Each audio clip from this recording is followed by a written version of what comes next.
Africa is bleeding, guys. Africa is bleeding. Specifically, Congo is bleeding. They will continue to reap and reap and reap all the minerals and all the resources that we continue to grow and dig up in our country without sowing a thing. And we won't even realize. Happy month of May, diaspora.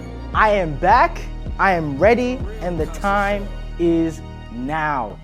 After several months of preparations and, trying to figure out what I want to talk about with you guys, how I want to go about things, what I want my scheme, my color scheme, all these brand stuff to be, we are finally here. And I'm truly honored, I'm truly blessed to be, sitting here today, all by the grace of God, to be talking to you guys and bringing you guys some important topics.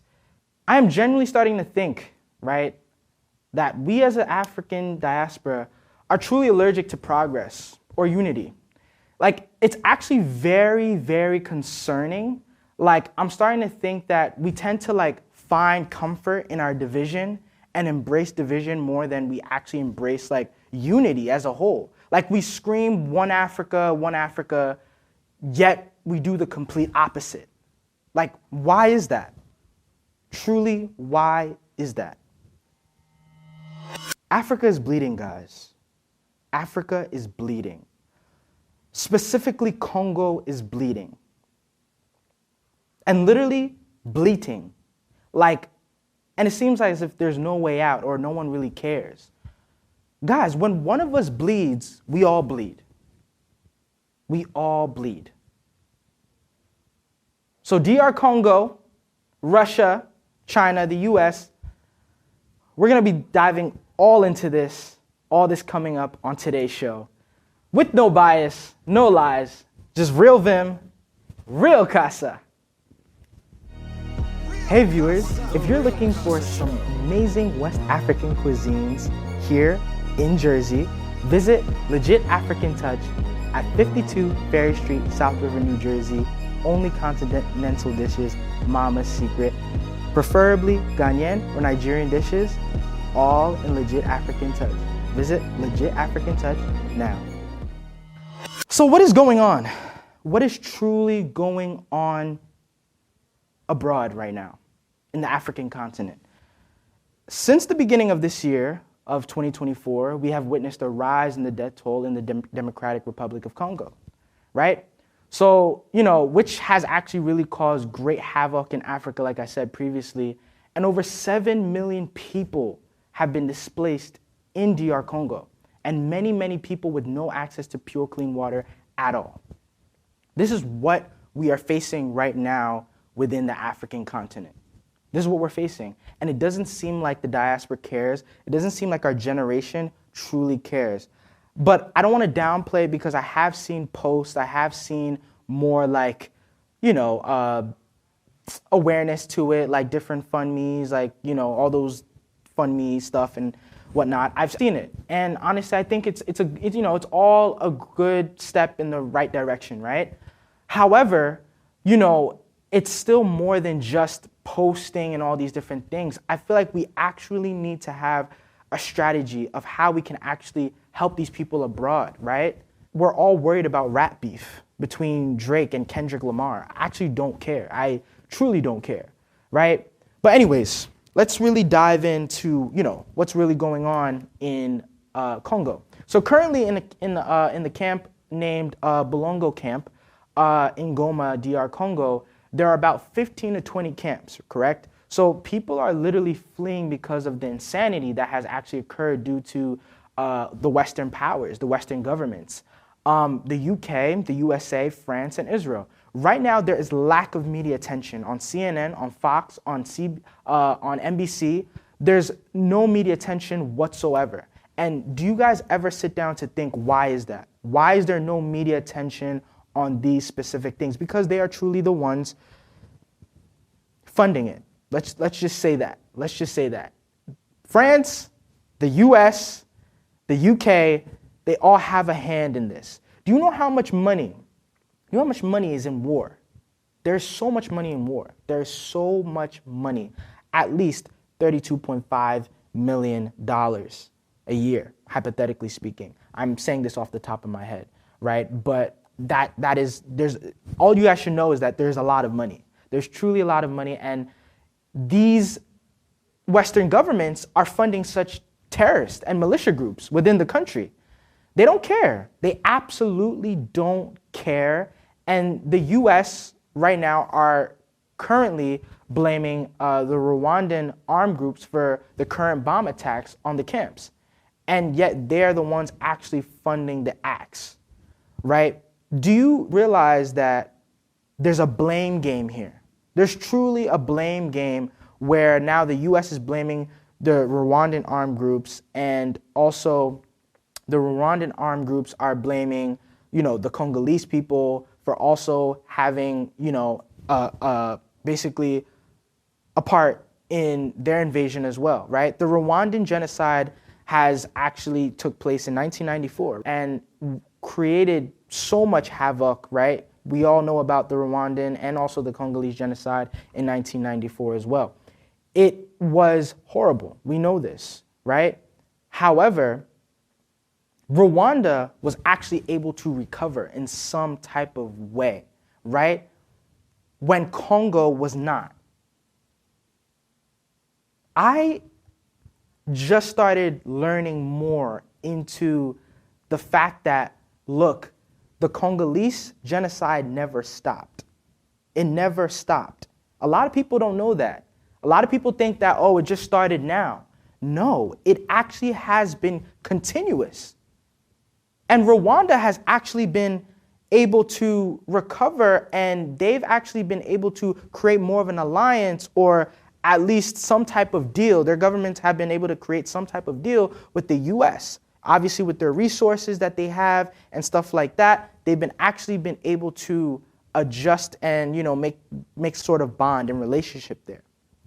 But with that relationship, it's not genuine.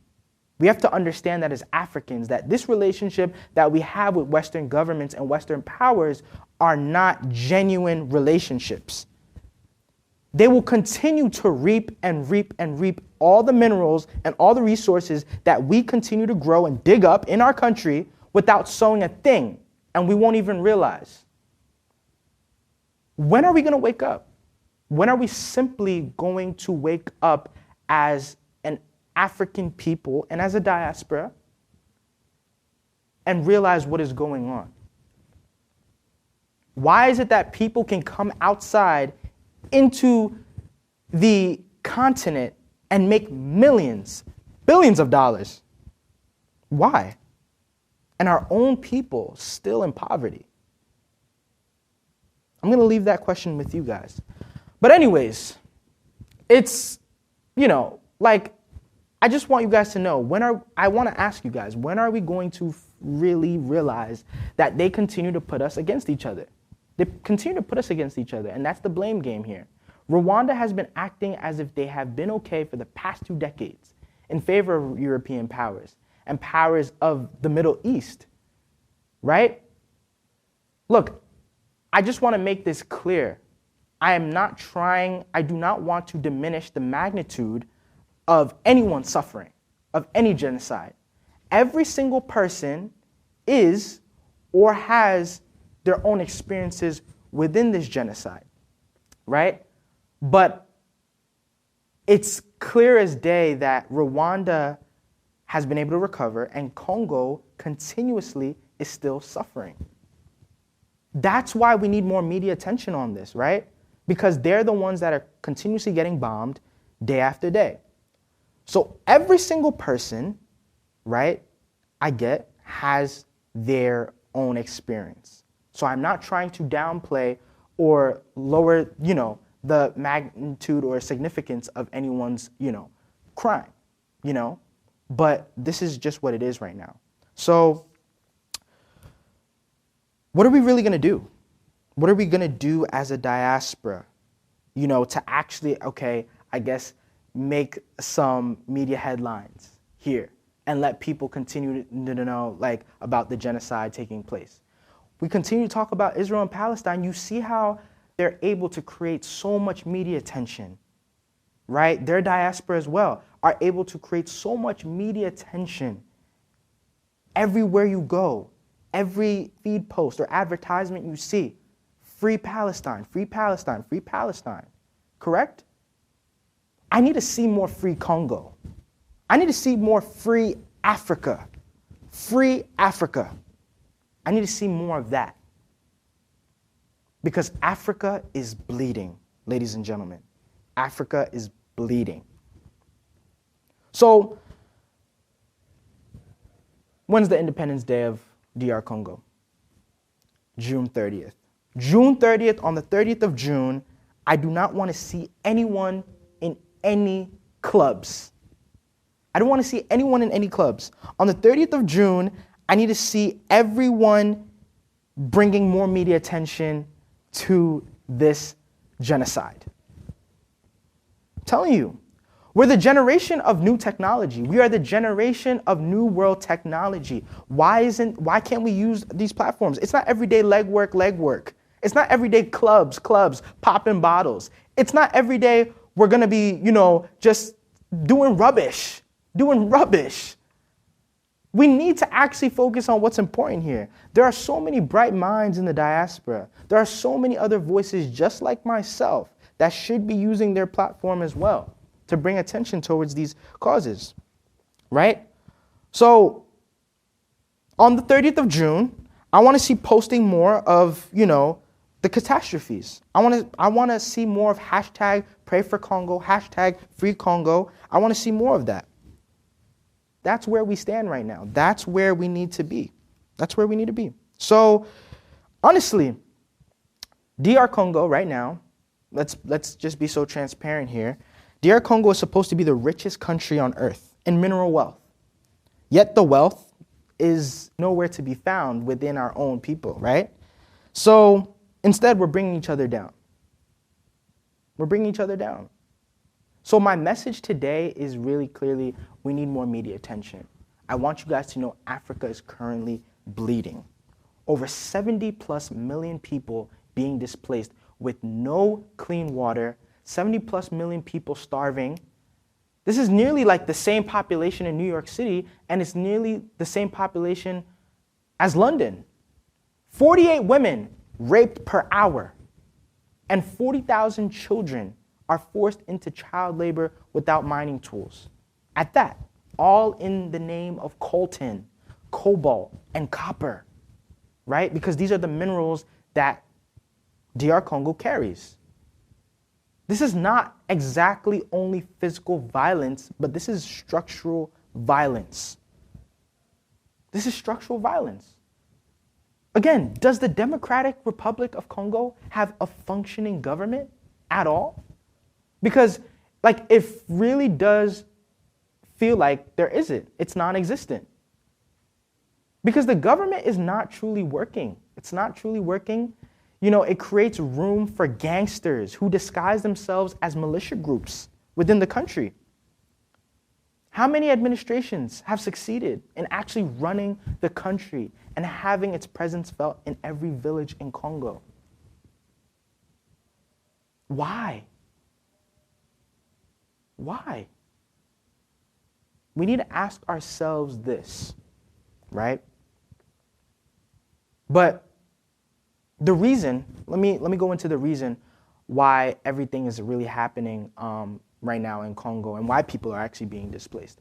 So the reason why citizens of DR Congo are currently being displaced and are living in poverty is because of the high demand for the use of minerals, right? So that are being inhabited within DR Congo.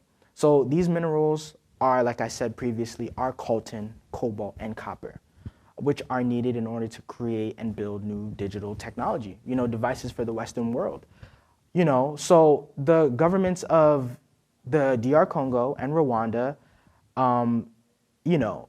have been having this exchange rhetoric, accusing each other of supporting armed groups, putting us against each other, This is only due to greed. It's only due to greed of Western governments and, the need to make technology, devices, and to gain more wealth and power within the Western forces. This is basically why this war is happening. This is why this genocide is happening, right? So like I said, from here, where do we go from here? We need more media attention. On the 30th of June, no one, and I mean no one within the African diaspora, and I'm going to say this again and make it clear, the Congolese diaspora or the African diaspora should be literally in any clubs. I don't want to see you guys in any clubs.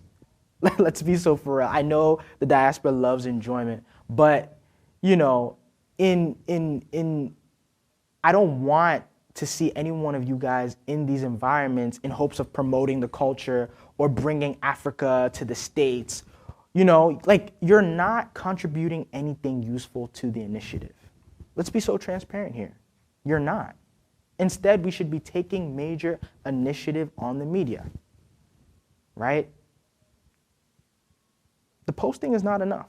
I need to see more posting. We need to see more of that within our people. We need to really support each other, right? So that's basically my word for today. You know, this is my stance for today. That's my stance for today. So thank you, ladies and gentlemen. That is all for today on the Real Kasa Show. Africa is currently bleeding. I want you to think about this and what you're going to do in hopes of, you know, taking initiative and making change within the continent of Africa. Thank you very much. That is all for today on the Real Kasa Show. Stay tuned for my next upcoming episode on the Chinese crisis in Africa, in Zambia specifically. A lot has been going on with the Chinese in Africa taking over, stealing our minerals, stealing our resources, and using it in their benefit. When are we going to wake up as an African people? This coming up on my next episode on The Real Kasa Show. Stay tuned. What up, viewers of The Real Kasa Show? Make sure to follow The Real Kasa Show on X, Instagram, YouTube, and TikTok as well. Real Kasa Show, Mondays at 9 p.m. always.